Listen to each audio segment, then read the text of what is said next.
یہ نبی صلی اللہ علیہ وسلم نے مدینہ کی ریاست میں سب سے پہلے چیز کی تھی. پیسے بھی نہیں تھے, غریب لوگ تھے اس وقت, لیکن اس ریاست نے فیصلہ کیا کہ ہماری پرائرٹی ہوگی کہ جو کمزور غریب طبقہ, جو معذور ہیں, جو بیوہ ہیں, جو یتیم ہیں, ان کو ہم نے کیسے اوپر لے کے آنا ہے. تو اسی طرح نمبر 1 ہماری پرائرٹی وہ ہے. ہمارا احساس پروگرام جو ہم لے کے آئے ہیں, پاکستان کی تاریخ میں سب سے بڑا پروگرام ہے, جس کو کہتے ہیں پاورٹی ایلیویشن, غربت ختم دور کرنے کے لیے. وہ انشاءاللہ ہمارا پروگرام شروع ہے. وہ گلگت بلتستان میں بھی آپ کو زیادہ ضرورت ہے اس کی, کیونکہ یہاں زیادہ لوگ پیچھے رہ گئے زندگی کی ریس میں.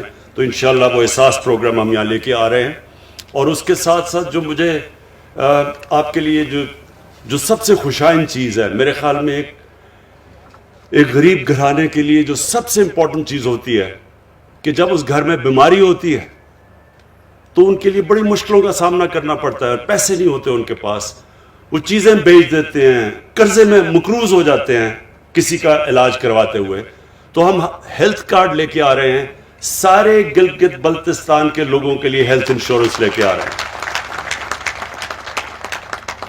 10 لاکھ روپیہ ایک گھر کے لیے کہ کسی بھی ہسپتال میں جا کے وہ ہیلتھ کارڈ کے ذریعے اپنا علاج کروا سکتے ہیں, 10 لاکھ تک. اس کے علاوہ جو ٹورزم ہے, کیونکہ میں آپ کے علاقے کے ٹورزم کے پوٹینشل کو جانتا ہوں, کیونکہ میں سارا دیکھا ہوا ہے آپ کا علاقہ, لہٰذا ٹورزم کے اوپر ہم پورا زور لگانے لگے. گرمیوں کے اندر تو ویسے ہی اب جو میں دیکھ رہا ہوں پچھلے 3-4 سال سے کہ یہاں ایک انقلاب آ چکا ہے ٹورسٹ کا, بلکہ یہاں جگہ نہیں ہوتی ٹورسٹ کے لیے ٹھہرنے کے لیے. سارے ہوٹل بھر جاتے ہیں, جو اپنے گیسٹ ہاؤسز لوگوں نے بنائے وہ بھی بھر جاتے ہیں. تو اور بدقسمتی سے کرونا کی وجہ سے یہ پچھلی گرمیوں میں اس طرح نہیں ٹورسٹ آ سکا. لیکن میں آپ کو یہ شور کرتا ہوں کہ 2 قسم کی جو ٹورزم ہے, ایک تو اندرونی ہماری ٹورزم ہے, ہمارا نوجوان ہے موبائل فون کی وجہ سے جب وہ کہیں جاتا ہے وہ اپنی تصویر لگا دیتا ہے فیس بک کے اوپر, وہ فیس بک کے اوپر دیکھتا ہے, آپ کو ایڈورٹائز ہی نہیں کرنا پڑتا, وہ جو فیس بک پہ چلتا ہے وہ ساری دنیا میں جب تصویریں جاتی ہیں تو دنیا سے لوگ آ رہے ہوتے ہیں. میں جب یہاں 3-4 سال پہلے آیا تھا تو میں نے دیکھا کہ بیرون ملک پاکستانی, برطانیہ سے, یورپ سے پاکستانی یہاں ٹھہرے ہوئے تھے ہوٹلز کے اندر, سب ہوٹل بھرے ہوئے تھے. تو اب یہ بڑھتی جائے گی آپ کی ٹورزم. تو اس کے لیے ہم نے آپ کے لیے سستے قرضے دیں گے تاکہ لوگ اپنے گھروں کے ساتھ گیسٹ روم بنا سکیں, تاکہ ان کی آمدنی بڑھ سکے. تو ایک تو یہ ہم نے پورا پروسیس شروع کیا ہوا ہے. اس کے اوپر انشاءاللہ آپ کو وزیر اعلیٰ صاحب آپ کو ہم پورا اپڈیٹ کریں گے کہ ہم کیا کیا پروگرام لے کے آ رہے ہیں کہ لوگوں کے پاس بڑے سستے قرضے ملیں تاکہ وہ ٹورزم کے لیے اپنے گھر کے ساتھ ایکسٹرا کمرے بنا سکیں. اس کے علاوہ میں ابھی پچھلے ہفتے آسٹریا سے ایک بہت بڑی کمپنی ہے, اس سے ہماری ملاقات ہوئی, تو وہ اسکیئنگ کے اسپیشلسٹ ہیں. اب سوئٹزرلینڈ کے اندر جو زیادہ پیسہ سوئٹزرلینڈ میں بنتا ہے وہ ٹورزم سے, وہ اسکیئنگ سے بنتا ہے, اور آسٹریا میں بھی بنتا ہے. اب یہ جو میرے پاس کمپنی جب میری ملاقات ہوئی وہ یہ کہہ رہے ہیں کہ گلوبل وارمنگ کی وجہ سے کیونکہ موسم گرم ہو رہا ہے تو ان کے پاس وہ جو ٹائم ہے اسکیئنگ کا وہ کم ہوتا جا رہا ہے. تو وہ میرے پاس آیا, اس نے کہا کہ جو ہمارے یہاں علاقے ہیں وہ اتنے اونچے ہیں اب کہ یہاں بڑی دیر تک اسکیئنگ ہو سکتی ہے, یعنی 7-8 مہینے تک اسکیئنگ ہو سکتی ہے. تو ان سے ہم نے بات چیت شروع کی ہے کہ آہستہ آہستہ اسکیئنگ کے یہاں علاقے ڈیولپ کریں. اس سے کیا ہوگا, ابھی تک تو صرف گرمیوں میں آپ کے پاس ٹورسٹ آتے ہیں, جب اسکیئنگ آ گئی تو گرمیوں میں بھی آئیں گے, سردیوں میں بھی آپ کے پاس ٹورسٹ آئیں گے اور باہر سے آئیں گے, جس سے پاکستان کو بھی فائدہ ہوگا کیونکہ فورن ایکسچینج ہمارے ملک میں آئے گا. اس کے علاوہ سکردو کا ہسپتال شروع کیا ہوا ہم نے 250 بیڈ کا, انشاءاللہ وہ کمپلیٹ ہو جائے گا اس کے لیے میں آپ کو اس لیے کہ مجھے پتہ ہے کہ یہاں بڑا مشکل ہوتا ہے جب لوگوں کے پاس یہاں ہسپتال نہیں ہے یا لوگوں کو اسلام آباد جانا پڑتا ہے، تو انشاءاللہ اس ہسپتال کو ہم اپ گریڈ کرتے رہیں گے. ہم ہائیڈرو الیکٹریسٹی، پانی سے بجلی بنانے کے یہاں بڑی جگہ ہیں. فیصلہ کیا 300 میگا واٹ ٹوٹل بجلی یہاں، جو سارے گلگت بلتستان کے لیے ضرورت سے زیادہ بجلی ہو جائے گی اگر ہم 300 میگا واٹ بنائیں. تو 2 بن رہے ہیں ہمارے، 2 hydroelectric stations, power stations بن رہے ہیں، 2 پائپ لائن میں ہیں، ان کے PC1 تیار ہو گئے ہیں، اور 2 اور کہ ہم نے اپروو کر دیے ہیں. تو 6 تو آپ کے سٹیشن بن جائیں گے. اس کے علاوہ جو ہم نے پختونخوا میں کیا تھا مائکرو ہائیڈل سٹیشنز، چھوٹے چھوٹے سٹیشنز، وہ انشاءاللہ ہماری پوری کوشش ہے کہ چھوٹے چھوٹے علاقوں میں چھوٹا چھوٹا ایک ایسا سٹیشن جو کہ سارے گاؤں کو بجلی دے سکے، وہ بھی، اور اس کے ساتھ سولر بھی. یہ بھی کوشش کریں کہ تاکہ آپ کے سارے علاقے میں بجلی آ جائے. پھر special economic zone. Special economic zone CPEC کے راستے میں ہے، بلکہ ہماری کنیکشن ہی چائنا سے گلگت بلتستان کے ذریعے ہے. اور اس کے لیے ہم نے فیصلہ کیا ایک اسپیشل اکنامک زون کا. اسپیشل اکنامک زون کا آپ کو پتہ ہونا چاہیے کہ اس کے لیے ساری فیسلٹیز کی ضرورت ہوتی ہے. اب تک یہاں مسئلہ یہ ہے کہ ہمارے پاس بجلی اتنی نہیں تھی. تو ساتھ ساتھ جیسے بھی ہائیڈرو الیکٹرک پاور بنتا جائے گا اور اس کے ساتھ ساتھ اسپیشل اکنامک زون آپ کا بنتا جائے گا. گورنمنٹ اس کے اندر کام ہوتا ہے پورا انفراسٹرکچر بنانے کے لیے، اور باقی خود انڈسٹریز آ کے وہاں لوکیٹ کرتی ہیں. اور کیونکہ یہ سی پیک کے راستے میں ہے تو یہ پہلا انشاءاللہ ہم ایک اسپیشل اکنامک زون آپ کے لیے ہم بنائیں گے. اور انشاءاللہ جو ہماری سب سے زیادہ کوشش یہ ہے کہ اس کو ایک ٹورزم کا ہب بنا دیں. اب میں آپ کو تحریک انصاف کی ویژن کی بات کرتا ہوں کہ میری ویژن کیا ہے. میری ویژن یہ ہے کہ ایک تو جب مدینہ کی ریاست کے اوپر چلتے ہوئے ان اصولوں پہ نچلے طبقے کے اوپر ہم پورا زور لگائیں، ان کو اوپر اٹھائیں. اللہ کی برکت آئے گی اس ملک پہ. حضرت علی رضی اللہ تعالیٰ کا قول ہے کہ کفر کا نظام چل جائے گا لیکن ظلم اور ناانصافی کا نظام نہیں چل سکتا. جس ملک میں جو ریاست اپنے کمزور طبقے کا دھیان نہیں رکھتی وہ کبھی اوپر نہیں جا سکتی. یہ ذہن میں ڈال لیں، کیونکہ اللہ غریب کی تکلیف دیکھتا ہے. اس کی غریب کی جب وہ مشکل وقت میں اس کی جو آواز ہے وہ اللہ سنتا ہے. برکت نہیں آتی ان معاشروں میں. اسی لیے ہمارے نبی صلی اللہ علیہ وسلم نے اس کے باوجود کہ ان کے پاس وسائل نہیں تھے، انہوں نے سب سے زیادہ زور اپنے کمزور طبقے کو دیا. وہی انشاءاللہ ہماری اب کوشش ہے. ہیلتھ کارڈ ہے، احساس پروگرام ہے، لیکن اس کے ساتھ ساتھ جو ہمارے علاقے پیچھے رہ گئے ہیں ان علاقوں کے اوپر بھی ہمارا سب سے زیادہ زور ہے، جس میں گلگت بلتستان ایک علاقہ ہے، جس میں ہمارا قبائلی علاقہ جو مرج ڈسٹرکٹس ہیں وہ دوسرا ہے، اور تیسرا بلوچستان ہے. ابھی جو ساؤتھ بلوچستان میں گیا تھا تربت میں، تو وہ پیچھے رہ گیا ان کا. وہ بلوچستان میں بھی کوٹا کے ارد گرد علاقے بہتر ہے، لیکن جو ساؤتھ میں وہ پیچھے رہ گئے. تو ادھر بھی ہم نے پوری اب زور لگا رہے ہیں کہ ساؤتھ کے اوپر بھی پورا بلوچستان کو اٹھائیں. تو ایک تو یہ ہے ہمارا.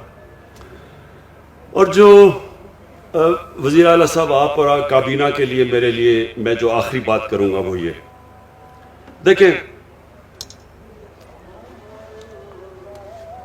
جو لیڈر ہوتا ہے،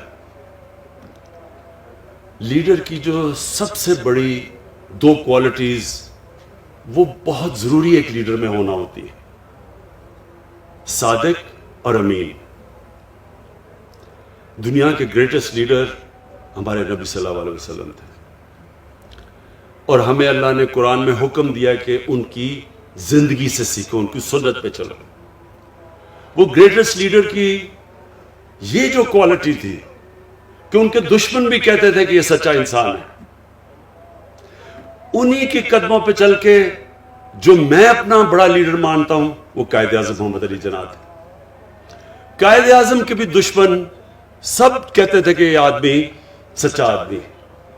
وہ انگریزی میں تقریر کرتے تھے قائد اعظم, عوام کو سمجھ نہیں آتی تھی لیکن کہتے تھے جو یہ کہہ رہا ہے وہ سچ ہی کہہ رہا ہے. میں یہ چاہتا ہوں کہ یہ بہت ضروری ہے کہ آپ کے اوپر جو یہ اللہ کی طرف سے ذمہ داری آتی ہے, بڑی ذمہ داری ہوتی ہے کہ آپ کو ایک خاص مقام دیا ہے وزیر اعلیٰ اور وزیروں کو کہ آپ اپنے لوگوں کی زندگی بہتر کر سکتے ہیں. تو بنیادی یہ دو چیزوں سے نہ ہٹنا, صادق اور امین. ایک حدیث ہے کہ شیطان انسان کے گناہوں کو پبلک میں نشر کر دیتا ہے. آپ چھپانے کی بھی کوشش کرتے ہیں, وہ گناہ باہر نکل آتا ہے. اب کس کو کیا پتا تھا کہ آپ نے اپنا نیب کا ہیڈ بھی رکھ لیا, آپ نے چارٹر آف ڈیموکریسی سے سمجھوتا بھی کر لیا, مکمکا بھی کر لیا دونوں سب سے. کسی کو کیا پتا تھا کہ پیناما کے اندر انکشاف ہو جائے گا اور 4 جو بڑے بڑے محلات ہیں وہ باہر آ جائیں گے اور اس کے بعد آپ کی پھر سے ٹرائل شروع ہو جائے گی. دیکھیں یہ چوری چھپتی نہیں ہے, اور یہ چوری کو چھپانے کے لیے, ایک جھوٹ کو چھپانے کے لیے 100 جھوٹ بولنے پڑتے ہیں. اور وہ جو انسان پیسہ بناتا ہے اپنی اولادوں کے لیے, تو اولادوں کو بھی جھوٹ بولنا پڑتا ہے. ان میں وہ پیسہ بچانے کے لیے وہ بھی سارا دن جھوٹ بولتے رہتے ہیں. اس پیسے کا کیا فائدہ جو آپ کی بھی تباہی کرتا ہے, آپ کی اولادوں کی بھی تباہی کرتا ہے. یہ جو حرام کا پیسہ ہے یہ ایک اللہ کی لعنت ہے. میں دونوں آصف زرداری اور نواز شریف کو 30-40 سال سے جانتا ہوں. میں نے ان کے اوپر اللہ کا عذاب آتا دیکھا ہے. یہ ہمارے لیے عبرتناک ہے. اپنی زندگی میں دیکھا ان کے اوپر کہ ان کی کیا حالت بنی. کبھی جیل میں جا رہے ہیں, کبھی باہر آ رہے ہیں, کبھی جھوٹ بول کے لندن جا رہے ہیں, کبھی سعودی عربیہ جا رہے ہیں, سب کے چوری کا پیسہ بچانے کے لیے. پھر بچوں کو جھوٹ بولنا پڑ رہا ہے کہ لندن تو چھوڑو, پاکستان میں بھی کوئی پراپرٹی نہیں ہے. پھر یہ پوری اے پی ڈی ایم کیمپین کر رہی ہے. کرونا میں لوگ مر رہے ہیں, بیماریاں بڑھتی جا رہی ہیں, ہر روز اموات بڑھتی جا رہی ہیں. کل ہماری 3-2.5 مہینے کے بعد سب سے زیادہ لوگ ہمارے کرونا سے گئے تھے, 70 سے اوپر. لیکن وہ جلسے کر رہے ہیں. پتہ ہے کہ جب لوگ جمع ہوتے ہیں تو کرونا پھیل جاتی ہے, سب کو پتہ ہے. سارے میڈیکل ورکرز, ڈاکٹرز, نرسز ہمیں کہہ رہے ہیں کہ جی پریشر پڑتا جا رہا ہے ہسپتالوں میں, اور وہ جلسے کر رہے ہیں. اس لیے کیوں کر رہے ہیں؟ چوری بچانے کے لیے. حرام کا پیسہ انسان کو تباہ کر دیتا ہے. کسی ڈاکٹر سے پوچھ لیں کہ جو سب سے بڑا بیماریوں کی جڑ ہے نا, جس سے کینسر بھی پھیلتی ہے, ہارٹ ڈیزیز بھی, بلڈ پریشر بھی, ڈائبٹیز بھی, وہ ہے سٹریس, ذہنی دباؤ. یہ سب سے زیادہ انسان کو نقصان پہنچاتا ہے. سب سے زیادہ بیماریوں کی ڈر سٹریس ہے. اور اگر آپ نے سٹریس دیکھنا تھا تو کل ایک ہارٹ ٹاک کا انٹرویو ہوا تھا جدھر اسحاق ڈار, پاکستان کے وہ پرانے وہ جو فائنانس منسٹر, ان کی شکل دیکھ لیتے ہیں. اس پروگرام میں اس کی شکل دیکھیں تو آپ کو پتا چلے گا کہ سٹریس کیا ہوتا ہے. اگر وہ نہیں بھی اس کو ہارٹ, اس نے کہہ رہا تھا کہ میرا کوئی ہارٹ کا مسئلہ, اگر وہ نہیں بھی آیا تو اسے ہو جانا تھا. جھوٹ پہ جھوٹ بولے جا رہا ہے, ساری دنیا دیکھ رہی ہے, سب دیکھ رہے ہیں. تو میں آپ سے یہ آج ایز پرائم منسٹر, آپ کی پارٹی کا ہیڈ, خاص آپ کو تاکید کرنا چاہتا ہوں. بہت بڑی ذمہ داری ہے آپ کے لیے. جتنی آپ اپنے لوگوں کی خدمت کریں گے, آپ کو اللہ بھی آپ سے خوش ہوگا, اور جب اللہ خوش ہوتا ہے تو آپ کے دل میں سکون ہوتا ہے. زندگی آپ کی جتنی مرضی مشکل ہو, سوئیں گے آپ اچھی نیند, کوئی آپ کے اوپر دباؤ نہیں ہوگا. لوگوں کی دعائیں آئیں گی آپ کو. جب آپ ایک انسانیت کی مدد کرتے ہیں یاد رکھیں اللہ آپ سے خوش ہوتا ہے. جب اللہ آپ سے خوش ہوتا ہے تو آپ کی روح خوش ہوتی ہے, اور روح کنیکٹڈ ہے اللہ کے ساتھ, اور وہ انسان کو سکون دیتی ہے. ہمارے نبی صلی اللہ علیہ وسلم, ان کی زندگی آسان نہیں تھی. ہم قرآن میں سے ہم اپنی نماز جب پڑھتے ہیں تو ہم ایک ہی چیز مانگتے ہیں کہ اللہ ان کے راستے پہ لگا جن کو تو نے نعمتیں بخشی ہیں.